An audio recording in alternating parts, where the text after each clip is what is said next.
Micaela Iron Shell-Dominguez, welcome. How madakiapi, Robert? How madakiabi. Yeah, you taught me that. I love it.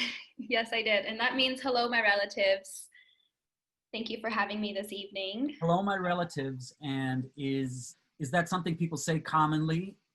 Is it, like good evening and hello, how are you? Or Always, yes, yep. Yeah. Yes. You say it one more time for us so we can all learn it together again? Of course. How madakiapi. How madakiabi. And the language is? It's Chichangu Lakota. And we spoke earlier a little bit. The language is a language that's been preserved, but you told me that, it's had its struggles. So tell us a little bit about the language. Yeah, so the Chichangu Lakota language was lost after we obviously were taken over or tried to be taken over, or other, white people tried to take our land. And during that time, our language was we were actually told that we could not speak our language. We were not able to actually speak our language until the 1970s, after 1973 to be exact, which was when the AIM movement came in, which is the American Indian movement. After that, we finally had rights to speak our language and have all rights to our traditions and culture and practice our beliefs.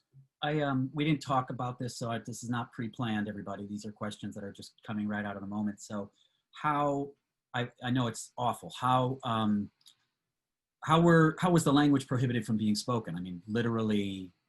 So we were literally, either if our language was spoken at all, we were most likely, if not beaten or, killed, to be completely honest. So,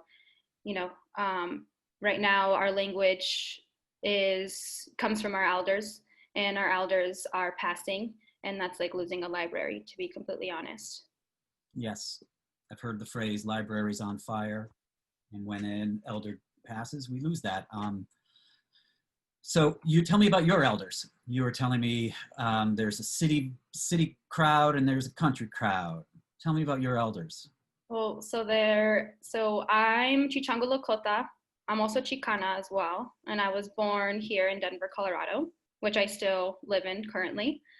And before this, Robert, I do want to acknowledge that I am currently on the land of the Arapaho, Ute, and Cheyenne, along with 48 other recognized tribes. So I do want to acknowledge that, because my people, the Chichangu Lakota, come from the Rosebud Reservation. And the Rosebud Reservation, or the people that I come from, are the Chichangu Oyate people, which translates to the Burnt Thigh Nation, also known as the Rosebud Indian Reservation, which is in South Dakota. So the Rosebud Reservation was only established in 1889 after United States partition of the Great Sioux Nation. And we Chichangus are descendants of the Titawan division of the Ashoti-Shakowin, which is the Seven Council Fires. So my father is Calvin Ironshell Jr., and my grandfather is Chief Ironshell Sr. And so that is where my people come from that side of my family, which is my father's side. So I come from a long lineage of chiefs. And Ironshell, what's the origins of this name? So the way I can't tell you the exact story, to be honest. The way we got our name was our chiefs got their name was through battles. And so my grandfather won a battle, and that is the way he was able to become chief of our Chichangu Lakota people. Right. I want to ask you about education as a younger person, when you were a younger person. I know you still are a younger person. But before I do that, I want to shout out a few people in our chat room because they're here. And if you have any questions in the chat before we open up the Zoom waiting room, right ahead and type them in. And this room is filling up, which is great. Zulima Paulus Rosenow is in the chat. Armando Erba, Michael DePrado, James Turco Ono, Cindy Hernandez, Mike Fomkin, Goldie Gorilla, Michael Swiskay, Amy Alt, Ru Paulus Rosenow is also. She said, I visited Dakotas and some of the reservations. It was honestly shocking to see the poverty.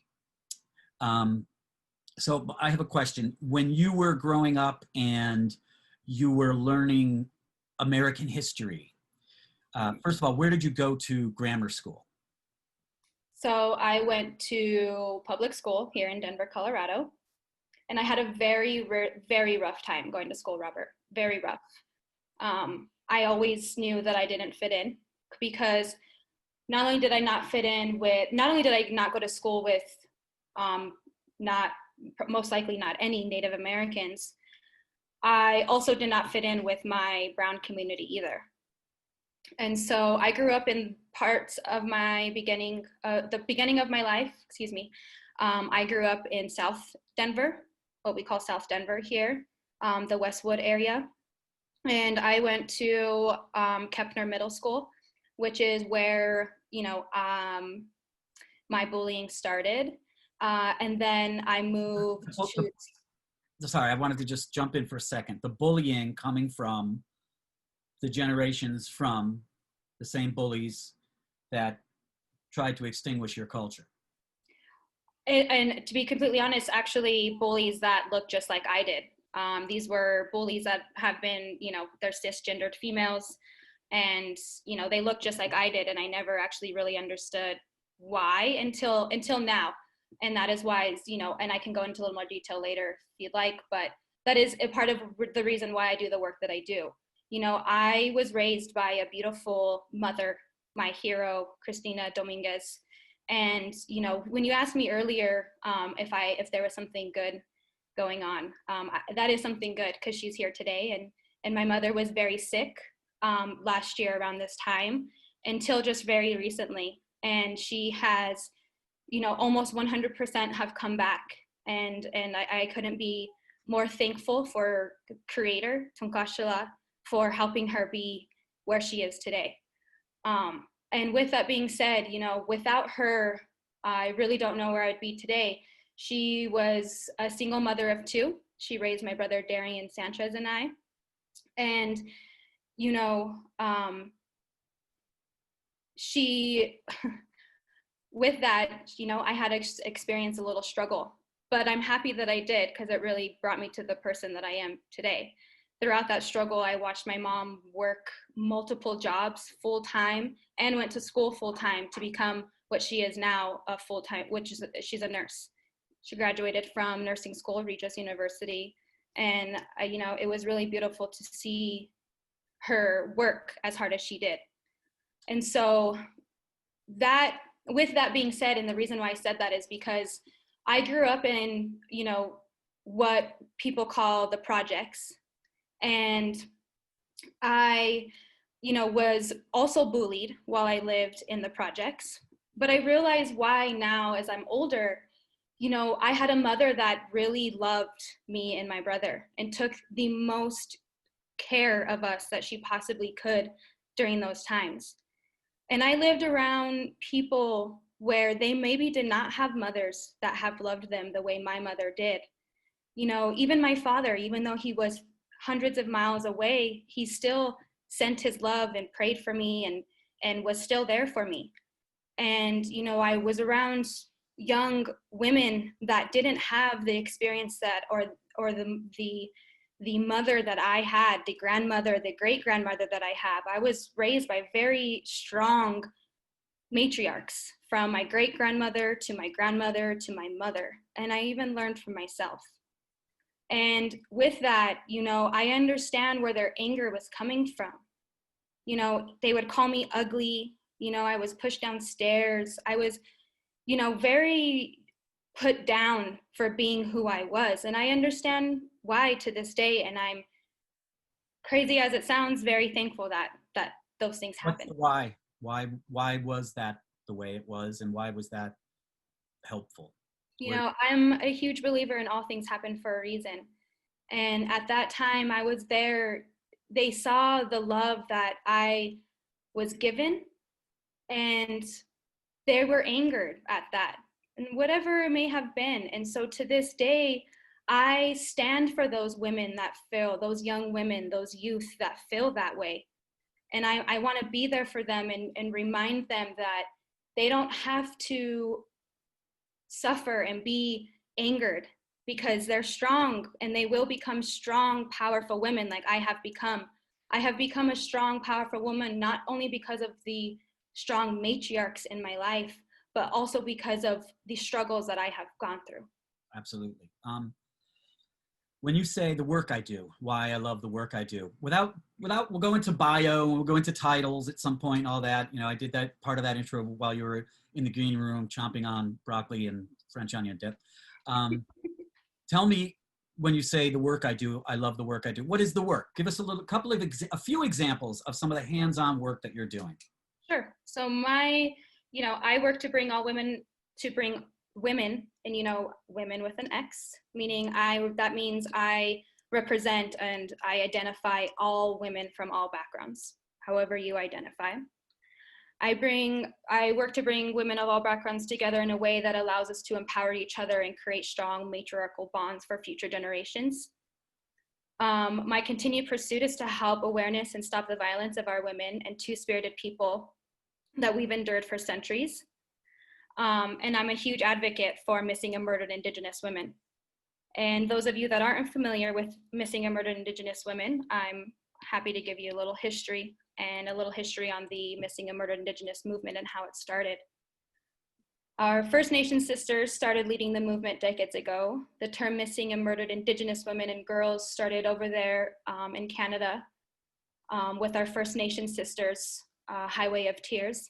And they are continuing to fight the systematic racism, and they continue to speak for our loved ones. And from the tip of Alaska to Tierra del Fuego, Argentina, Chile, Indigenous women and Two-Spirit people have been being murdered, kidnapped, and silently trafficked around the world at an alarming high rate. That's 3 times higher than any other marginalized and targeted communities. Indigenous women have been targeted in America since 1492 when Christopher Columbus and other colonizers kidnapped young women and girls and held them against their will throughout Europe. This is just the beginning of the sex trafficking epidemic we see here in America today. Some statistics I can give you. The Department of Justice surveyed 2,000 US Indigenous women. 84% of those women reported they've experienced sexual violence at some point of their lives. 90% of these women's attackers were non-natives.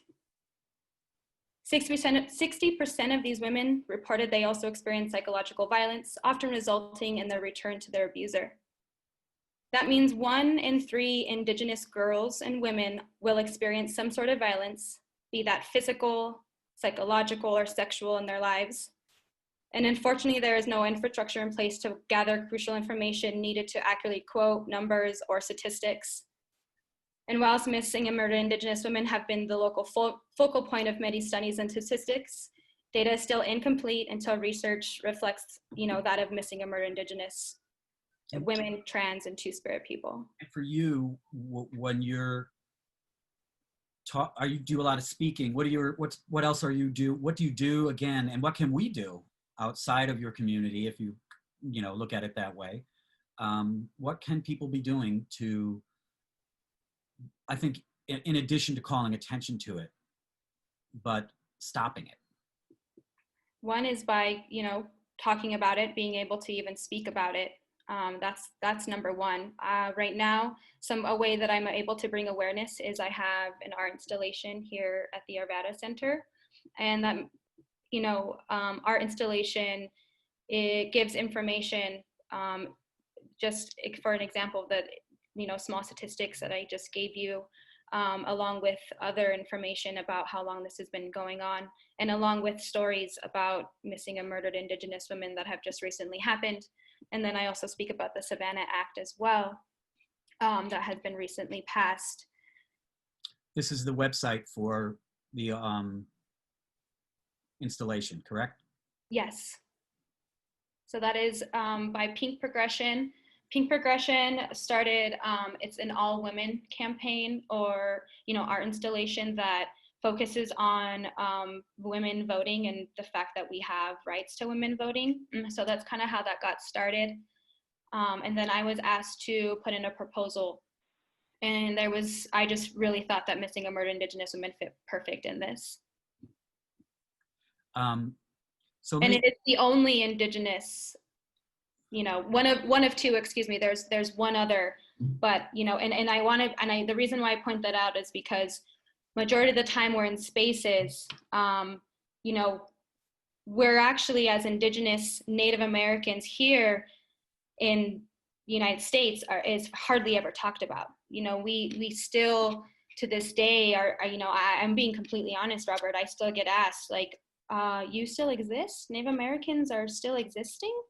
And yes, we are still existing. I'm here. You are listening to a real Native American.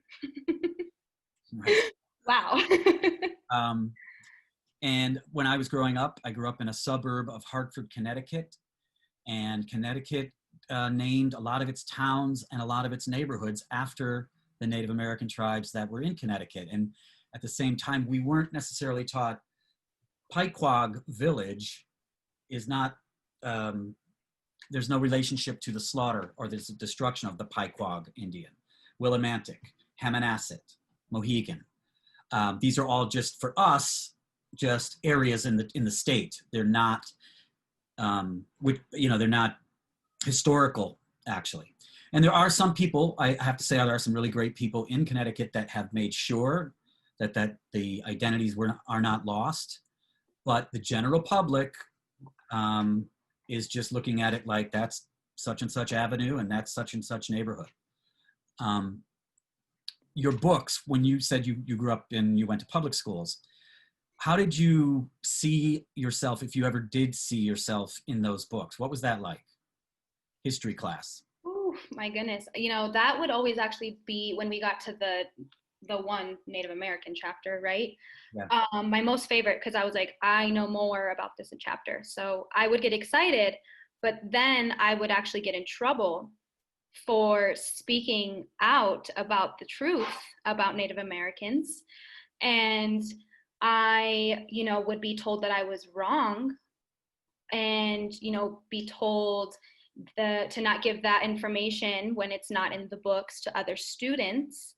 So I never, and then I got to a point where I just stopped speaking, because I always felt that when I did speak up about the truth of my people, I was always told I was wrong, or you know, that's not right, and all of that fun stuff. Even when I would write papers and, you know, I was given a topic, I would still go deep into that topic, but tell the truth. And I would still receive, you know, at times I remember receiving a D because I didn't really, you know, go on the topic that he wanted me to go on. And I was just like, but that's not true about what you were wanting me to write about.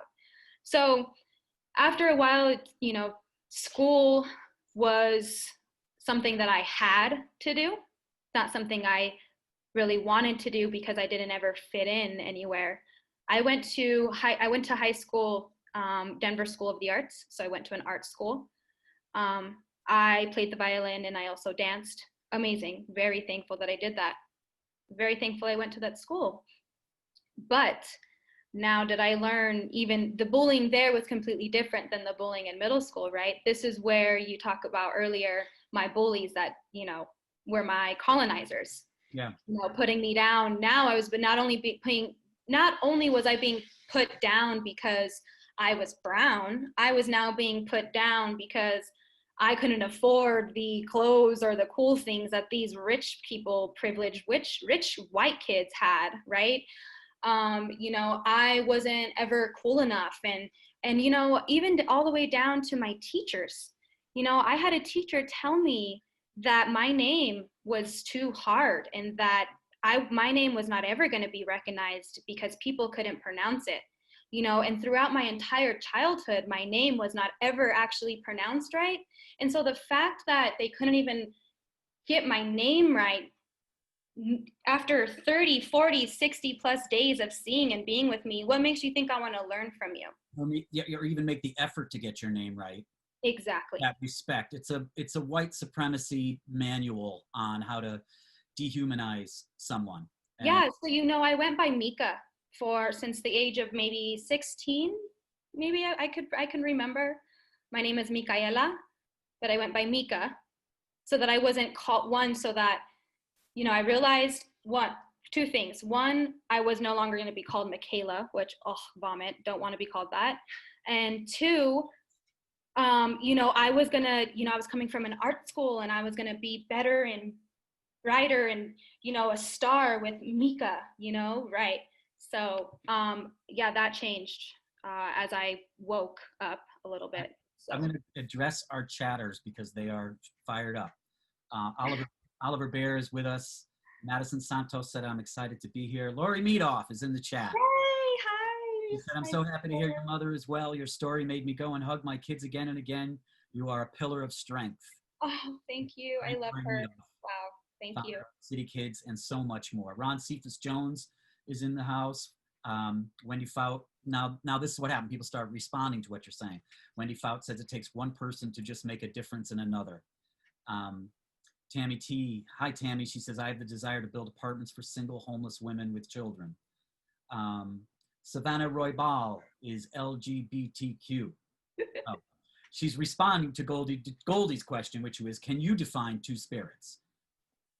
Two-spirited. Can you define that? Yes. So our two-spirited people are our LGBTQ people. So, and our two-spirited people are very powerful people where I come from. Very, very powerful. Got it.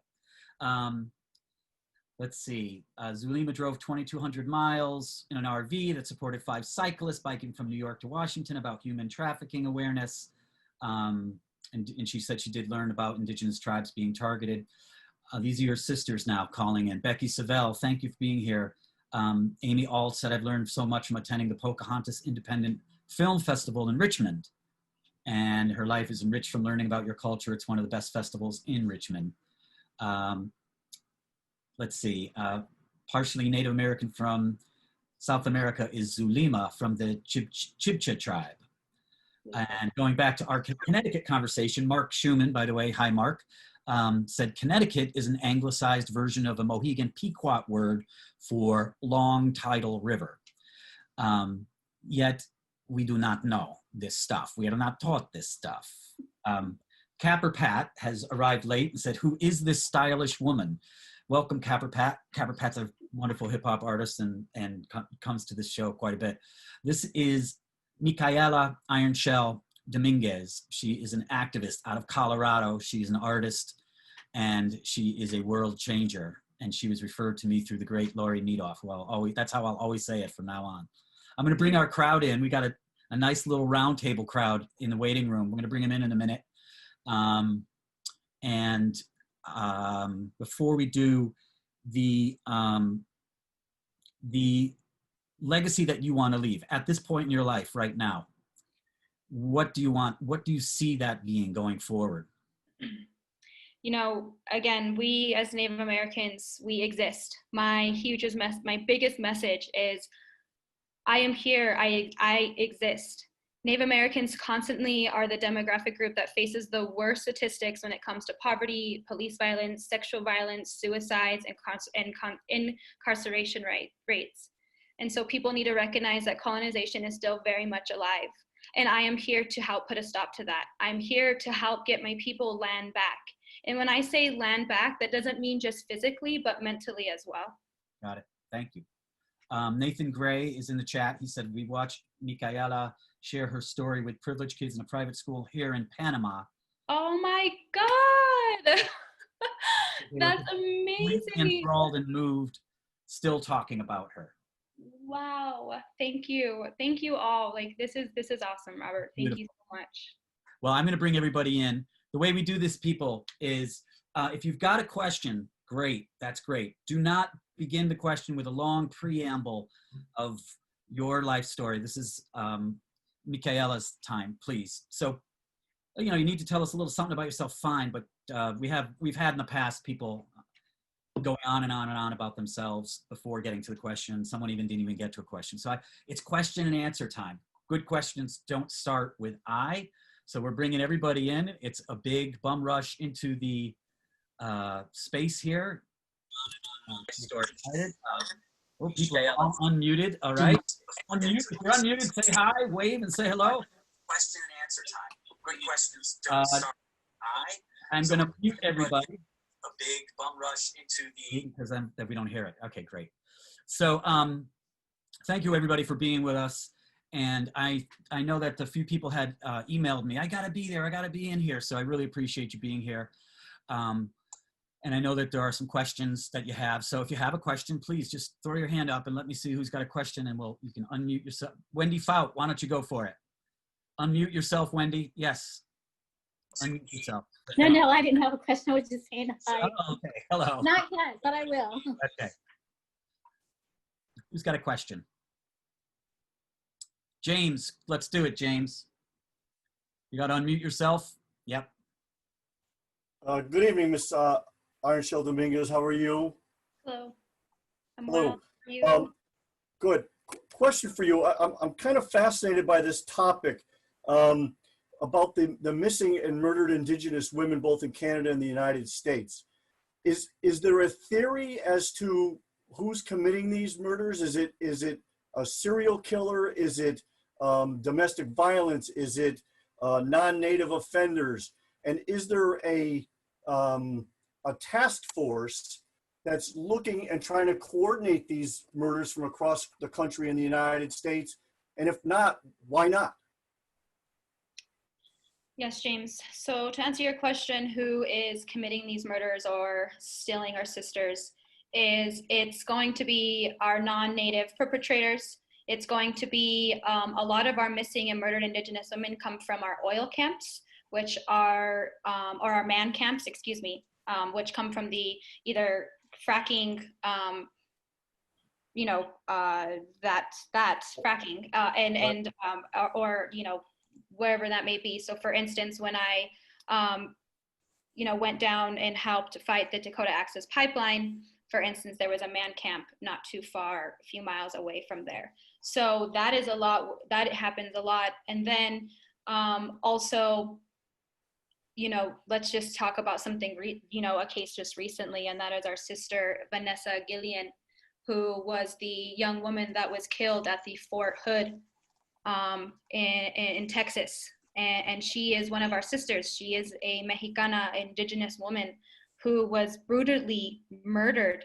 And so that is a perfect example. So this is happening, all over and still to this day.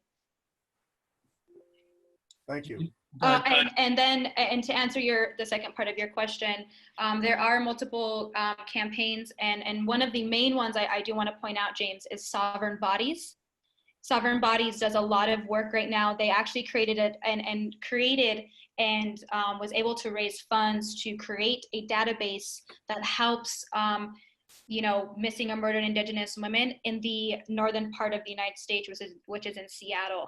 And so right now they're working on ways to get that out to all other states. But again, there's just not any money or infrastructure to do that right now. And so that is something I'm physically also helping do here in Colorado, which is why I started and that's why I proposed and am a part of the art installation at the Arvada Center.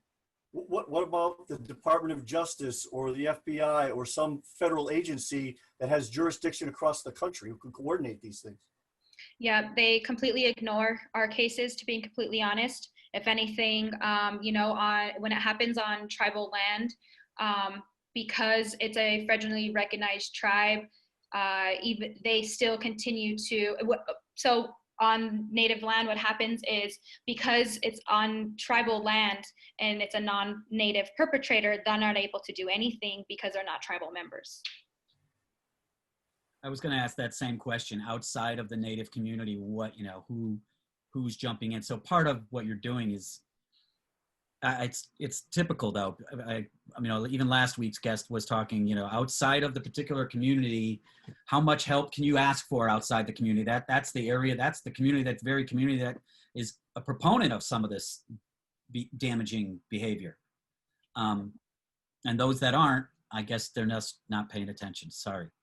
Yeah, and then too, to be honest, us as Indigenous people, as Native Americans, we are still, so we're not very recognized. And so therefore, I feel like when one of us does go missing or we are murdered, they don't care. They don't care about us, truthfully. They being? The cops. Yeah. the, you know, The feds. the feds. Yeah. Right. Any authority that has some power. Right. Thank you. Thanks, James. By the way, James is a regular on our show, and he's a former attorney. So he's coming at it from that point of view. Pat, I'm wondering if you're ready with a question. You've got to unmute yourself because I muted everybody before. And you're still muted. You have to, on your... Can you hear me now? Yes. Okay. Pat is a wonderful friend. She's a Broadway producer, by the way. I just think your plight is horrible. Is there any way that all of the tribes can unite? Because, you know, if you're organized together, you have more power. Is that a possibility of getting all the tribes to finally agree that, you know, to fight it? And do you think you have a better chance with Biden? I hope. Couple questions there.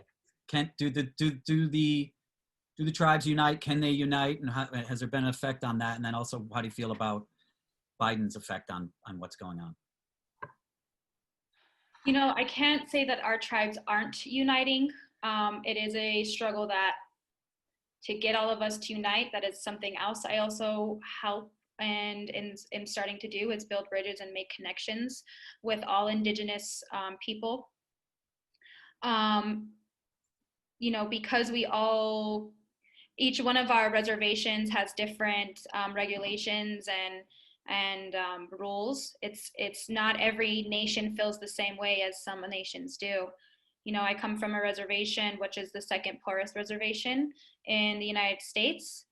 And, you know, so all the way down, you know, we don't have, so those reservations that do have, you know, more money may not have the same issues that my reservation or my people have. And so that's where, you know, our differences are. And it's hard to make those connections all along our nations. When it comes to Biden, you know. I'm sorry, you don't have to answer. No, just know that there's no US president who's ever done anything for my people, ever. There is a theater company in New York who's run by an Indian man. I know his wife, I've never met him, but you know, Robert Galinsky is great at marketing theater. So have you ever thought of doing some theatrical event where we could raise money for you? Yes, and Pat, and I thank you for the question. And I'm just here to educate, and I want to do this. And this comes from, you know, a place of good. And when you say Indian, it's actually Native American. So I'm sorry. I'm so okay. sorry. And it's funny that you asked that, Pat, because I actually do act. Something fun I do is I'm a Native American actress. I'm a part of the Anishinaabe Theater Exchange Company, and majority of the plays that we do revolve around missing and murdered Indigenous women. Amazing. So how do we get that publicized and out to the public? And yes, that's something actually Lori and I were going to do. You know, I was going to go to New York and put on one of the plays that my directors recently, she's one of the directors and writers, Three Sisters, which is specifically about missing and murdered Indigenous women. So you can find, you know, until the pandemic and everything is over, we're just not able to do that. But in the meantime, you can definitely see some of our work if you go to the Anishinaabeththeaterexchange.com. okay, you're going to have to write that out. Spell But it. maybe we can have a private conversation Yeah, I'll connect after you. this, so we don't have to bore everybody. But I Yeah. have some ideas that It's a maybe network. be helpful. Yeah, I would love that. Please do.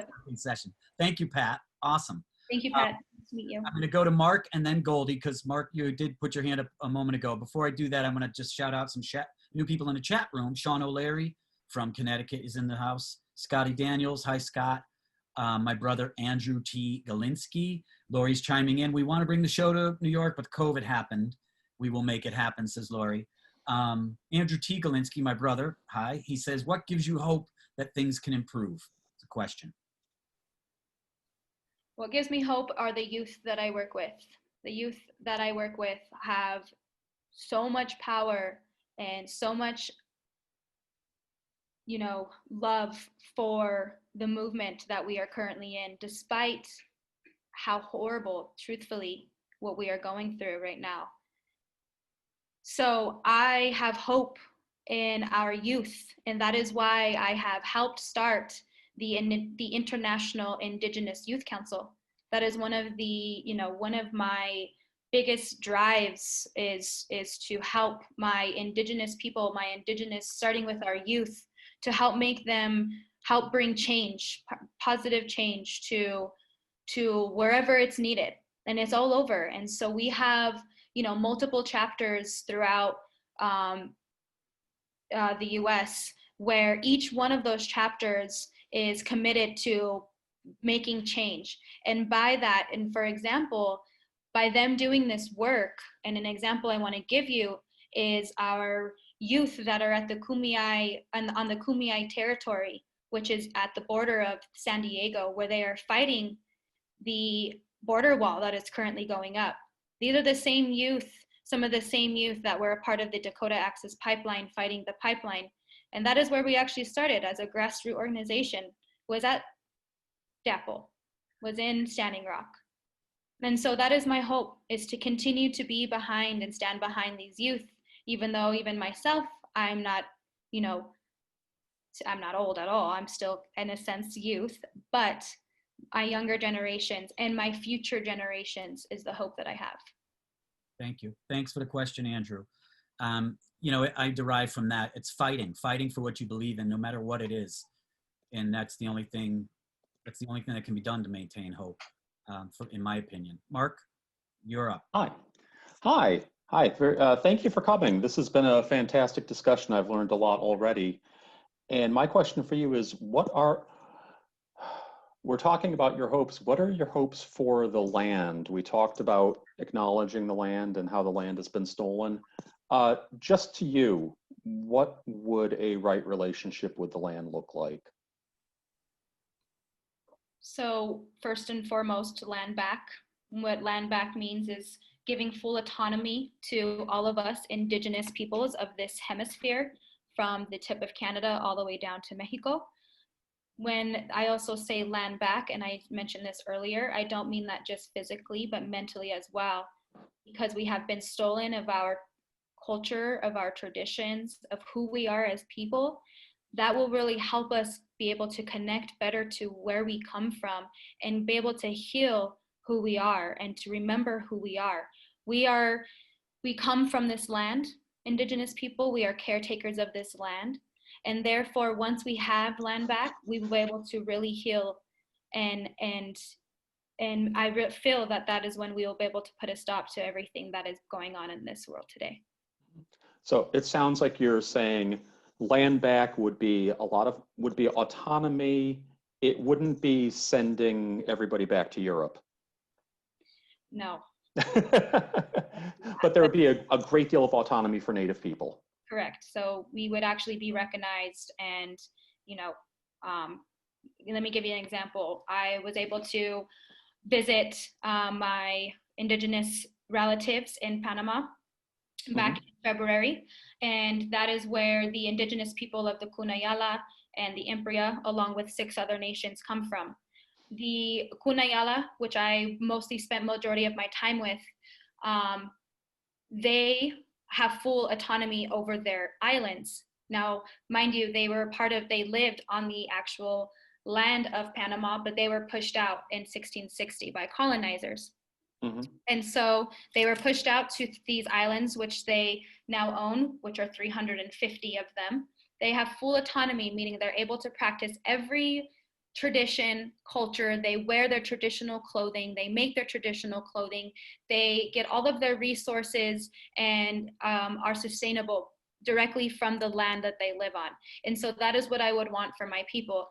For instance, that a woman that had recently said that she visited the Dakotas and saw how my people live. If you go and visit my people on the Dakotas, specifically my reservation, or Pine Ridge, which is the poorest reservation, you know, they don't say third world anymore, but it's a very underdeveloped, and I mean boldly say underdeveloped cities and reservations, right? So they put us into these little checkered boxes. And so land back, meaning that we would no longer have to live in these checkered boxes anymore. Thank you, Mark. Thank you for the questions. Thank you. Thank you, Iron Shell.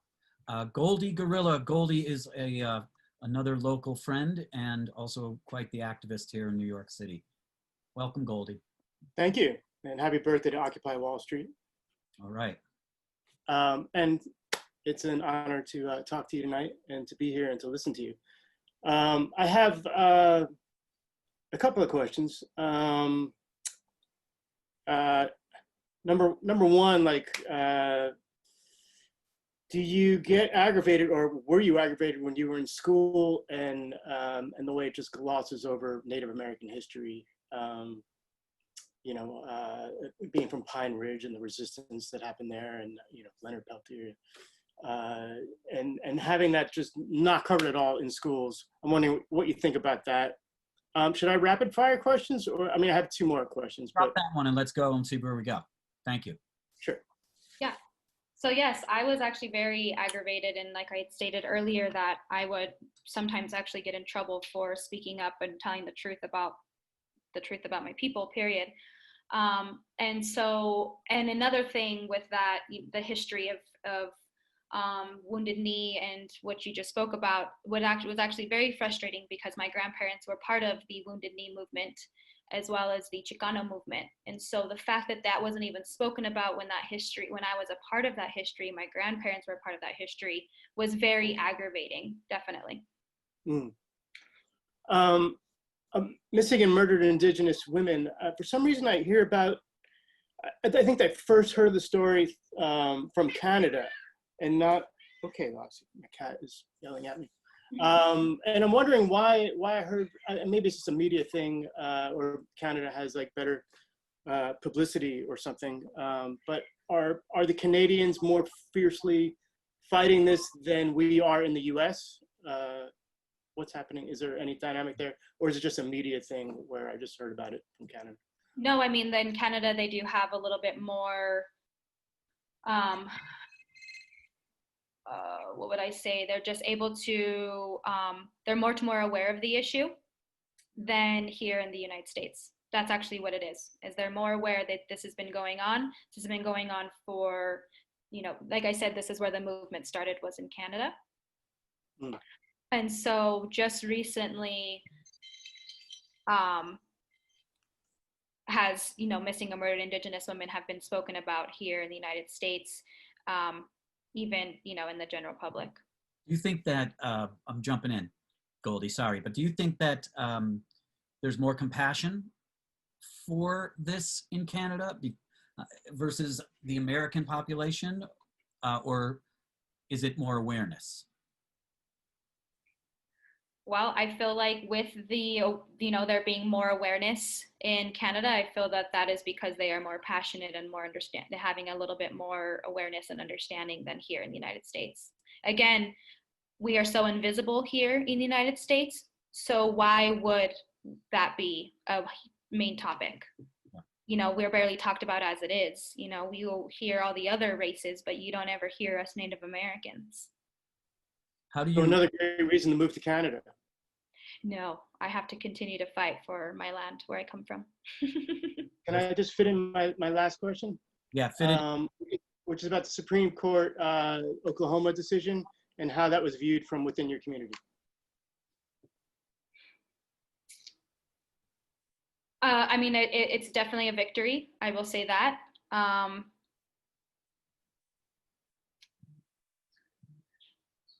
You know, it made national news, which is huge. It's more symbolic than anything.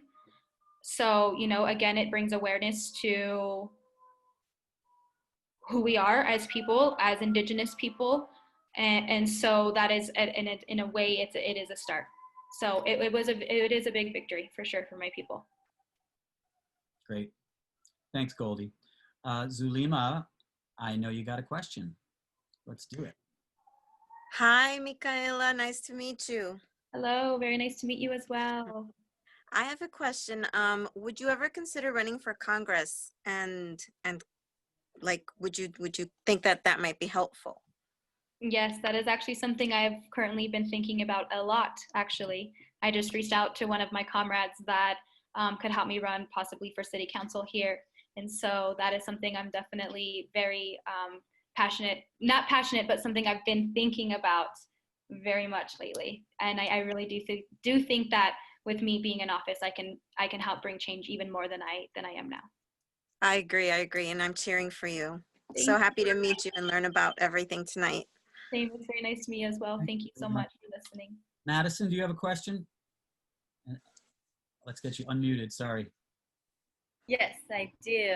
I was just wondering, like, what we can do individually and even as a society to make sure that the treaties that were put in place to protect indigenous land and people, how we can make sure they're actually honored. Well, one, I would say to, in any way that you can, please, mention us, speak about our, the missing and murdered Indigenous women crisis that I just spoke about using our hashtag MMIW. I would be more than happy if you would like, in a way that we can connect, and I can put you in touch with some other websites that have more information about the actual crisis. And two, I can also put you in touch with some books that maybe would help you better understand some of what my people have gone through and the way the treaties work, because almost every single treaty that has been written has been broken. I do know that. And I would definitely love to connect and just, educate myself more. And on a more like personal level, I was just wondering like how you dealt with the bullying that you had when you were younger. I'm happy that you asked that question. I did have to learn how to defend myself. I'm going to be completely honest about that. For a long time, I actually just kind of hid it and really did my best to stay strong. I would definitely bring the issues to my mom, who would eventually, would constantly tell me that my mom comes from a place of love. So, she's a peacemaker and as well as I am. But eventually I had to learn how to defend myself, whether that be, sorry to say, but like sometimes physically, but also just being strong and using my voice. And then it wasn't until I got older and really matured and was able to heal by, pretty much thanking them and get healing from all of that bullying, because I was able to really see why that was actually happening. Thank you. I appreciate you opening Madison, up. thank you, Madison. And I just changed my name to my email. If you want, you can email me and then I'll connect you. Micaela, if you're okay with that. Yeah, please do. It was great to talk to you, Madison. Anybody really wants to. I got in the chat, some action is going on. You're inspiring a lot of talk here. So Scott Patrick Irwin just joined us, and Zuli wanted to know where the links are. Zuli, I just put them in the chat, just so everybody knows, if you go to the Facebook chat, rather. Emily Branch is in the Facebook chat, and she says, Micaela is going to be the next Dr. Martin Luther King Jr. for Native Americans. Go reach the mountain. Oh my God, that's amazing. Yeah. Thank you. We're going to wrap up in a minute. Garone Peterson is in the chat as well, and he says, I'm so inspired by your words and your very strong spirit, soul. I send you many blessings for your paths to come, and would ask if there are any links we can go to connect with your work and perhaps even donate to some of the chapters you're doing work she spoke about. Thank you, Micaela and Robert. So Garone, I'm putting all of those links right in the chat now. And if you guys want to go to the Facebook chat after the show, if you're not on it already, there are links there with information, but also places to donate. I'm going to ask our studio audience to say goodbye, unmute yourselves, and give one more shout out to our guest, and then you and I will wrap it up, Iron Shell. But unmute yourselves and please feel free to just as a cacophony of hellos and thanks. Thank you very much, Micaela. Thank you. Thank you very much. Thank you. Enjoyed it. Inspiring. Thank you, everybody. Exuant. And don't take any of the champagne out of the green room on your way out, okay? Can't make any promises there, Robert. Come on. Well, you can do that. Everyone else has to just get on out. So in the chat, another person has created another comment that I want to relay to you, and that is Savannah Roybal or Roybal. So proud to have you as a mentor and a sister. You are so inspiring. Oh my goodness, my sister. Thank you. And Mark, was in our room here also. Mark just chatted, and I think it's important to convey these messages to you, because they're very powerful, and so are you. He said he noticed that your tone brightened when you talked about the native nation. Was that the Embera in Panama that controls its own islands? I could tell that the sovereignty situation there really inspires and excites you. Yes, it does. It really does. I had literally a life-changing experience visiting the indigenous people of Panama. Seeing that they had full autonomy over their land, seeing that they can, live and drink water directly from the rivers of where they come from is absolutely inspiring and so beautiful. And it really gave me hope that I am able to bring that to my people here. My brother in the chat says clap, clap, clap. So he's applauding you. And I've got a question that came up earlier, but I couldn't ask because everybody was doing their thing so well with you. And that is, how does your movement, your efforts, even your community feel or fit in with the Black Lives Matter movement? Give me a little insight from your Native American POV and the community and the fight that you have. Do you feel like you're part of that? Do you feel like you're accepted in that? And how does that speak to what you're doing? Yeah, I mean, something I told you about that I mentioned earlier is the police violence, and my people face that. We're one of the, Native Americans are constantly facing police violence, all the way down to, our missing and murdered Indigenous women. They don't care about us. They don't want to help us. And so being just recently in the movement, I told you about a coalition that I helped start, People's Action Collective. And People's Action Collective is a coalition that started through, during the George Floyd protest. And that is where myself, along with my comrades, saw that we needed to step up and help the Black Lives Matter movement.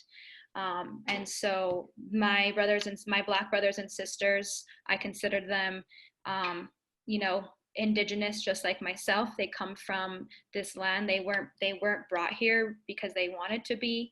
And so they, there are, even, I want to speak about even our Black Native Americans. There are Black Indigenous people that practice our traditions and our Indigenous and come from our Indigenous ways, live our Indigenous ways. And so, yeah, we suffer police violence just as much as Black people do as well. If not, sometimes, it could be, the thing is that it happens more to us Native Americans, and I know that because of who I am, but it's not ever spoken about. And so that's what the difference is. If the lives of my people that, if it could be talked about just as much as Black people are talked about, that's another way that we could really help bring change. Got it. How Madakia be? Close? Madakia be. How Madakia be? That's hello, my relatives. Yes. Great. Thank you for sharing that. I would like to just end this with asking you to give us your call to action. I know there's plenty to pull from out of this conversation tonight, but if there's something that you can specifically point us to or just want to say in a different way, what's your call to action? Yeah, I spoke about it earlier. Our youth, Indigenous youth it's a huge project right now, which is currently happening in San Diego at the border. They're fighting the border wall, the Kumeyaay, which is in the Kumeyaay territory. I highly encourage you all to please look that up. Kumeyaay is spelled Kumeyaaay. And to find the most information is going to be on the Instagram handle, which is Kumeyaay Defense Against the Wall. That is all one word. Again, that is Kumeyaay Defense Against the Wall. You can also find them on Facebook as well. They're fighting the border wall that is currently being built as we speak. And that is a lot of our Indigenous youth that are help fighting that as we right now. Those links are also in the Facebook chat right now as well. Great. Could spend all night talking to you and listening and sharing, and I really appreciate everybody's input. And Iron Shell, this is not the last that we will see one another. We will see each other here again, and I hope to see you when we get that theater going. And we've got Pat Addison in the room here, right, with her Broadway producers credits. So we'll make this happen with Laurie Meadoff, and once we get past this COVID, however we do that. This has been amazing, Robert, and I'm very honored to be a part of the show. And thank you so much for letting me speak about who I am and where my people come from. So I really appreciate it, and thank you so much. Thank you all for your wonderful questions and your wonderful comments. You're so very welcome. Thank you for being here. Appreciate it so much. Toshka, have a beautiful night.